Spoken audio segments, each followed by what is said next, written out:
Chahi khudingi hiyangai thagi nini palbada pangthoktuna lakliba maitai singi khwaidagi chawba Ningol Chakouba na lakpada maitai furup ki khagnatana Manipur gi yelhomi pumnamaki Ningol oibi singbu nungai yaifaba punsi marel ama oibiu amadi handaki Ningol Chakouba sidagi maitai furup amadi lamdam sigi yelhomi singi Ningol pumnamak mikap mirau khol lepa oibiro haina All Manipur United Club Organization Amuco gi maikaidagi yaipha paojel pirakli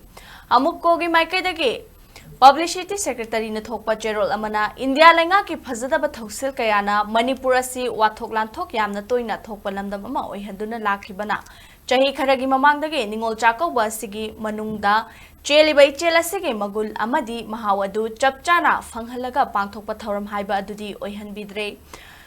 Mapam lamdam Chakouba chatkadaba Ningol kaya amadi makhoibu Chakoubiga tawriba piba kayadi hojik relief camp singda leiba khulngaktuna leiba kaya yauri makhoigi thamoida fauriba awabada miyamna saruk yaminasi hairi